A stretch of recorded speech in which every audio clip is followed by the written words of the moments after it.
The year is 1707. A crisp winter air settles over the villages surrounding the towering silhouette of Mount Fuji.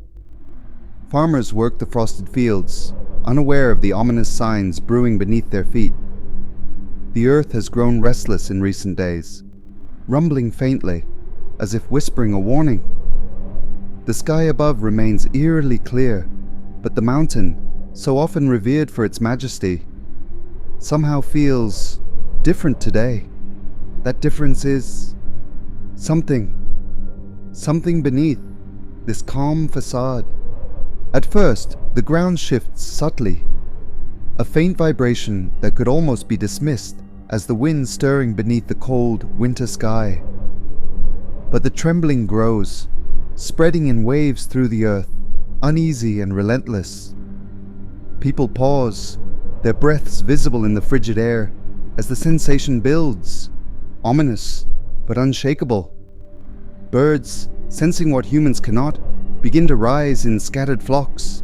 Then, like a growl from the mountain's core, a low rumble rolls out, deep and menacing. The sound grows, swelling into a roar that shakes the very air as Fuji's summit begins to release its long-held fury. The ground quakes violently, sending people stumbling to the frozen soil. Birds scatter in chaotic flocks, their cries piercing the air as the once serene mountain unleashes a deafening roar. A plume of ash and smoke erupts from Fuji's summit, darkening the sky in an instant. The sun is blotted out, replaced by a swirling tempest of volcanic debris. Villagers cry out in panic as ash begins to rain down, coating rooftops, fields and rivers in a suffocating layer of grey. The air thickens, choking lungs and obscuring vision. The heat from the eruption can be felt even miles away, an oppressive wave that contrasts sharply with the winter chill. While molten magma never managed to flow out from the mountain's cracks, the eruption ejected massive amounts of tephra, cutting through the forests with a searing ferocity. Sparks of fire leap into the air as trees ignite from the stones that rain down, their flames flickering against the ash-filled sky. In the lands of what would become modern-day Tokyo, Edo, over 100 kilometers away, ash begins to fall like unholy snow, covering streets, trees, fields and temples. The city's inhabitants gaze toward the mountain, their hearts gripped with fear as they realize the extent of the devastation spreading from Mount Fuji. The eruption does not cease quickly. Over days, it continues to spew its fury, with ash spreading further and the sun refusing to break through the oppressive haze. It is a cataclysm unlike anything seen before. Mount Fuji, once seen as a sort of eternal guardian over Japan's landscape, has turned into a harbinger of destruction.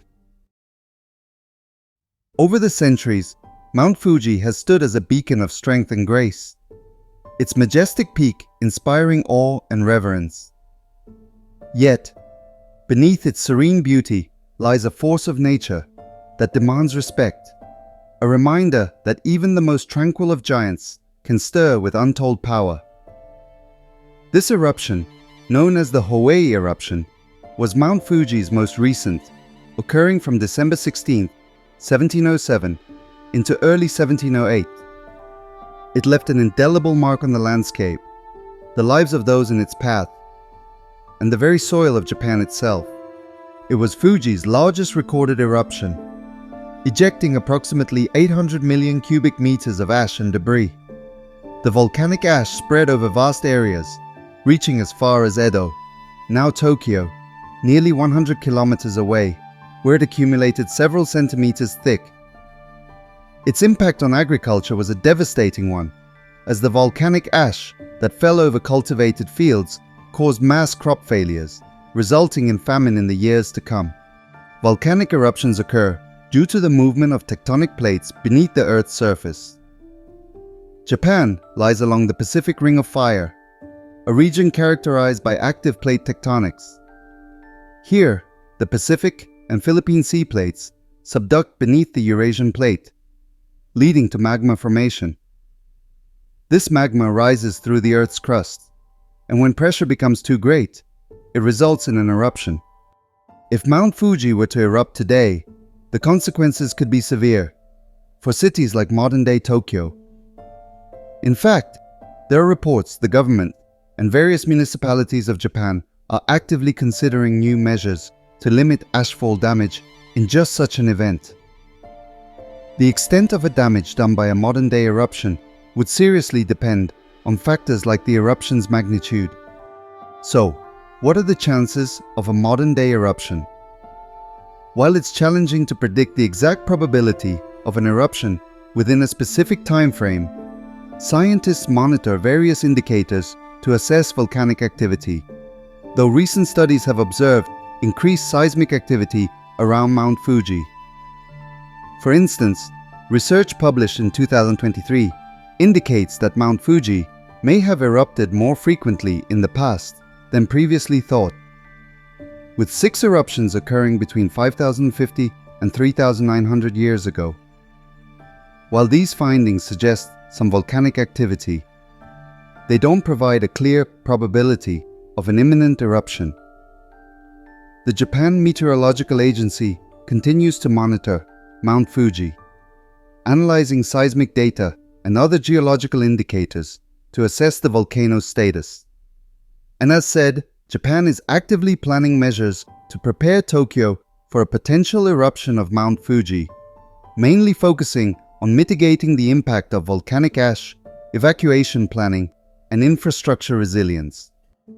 And so, Mount Fuji stands, a silent sentinel on Japan's horizon, watching over the land as it has for millennia.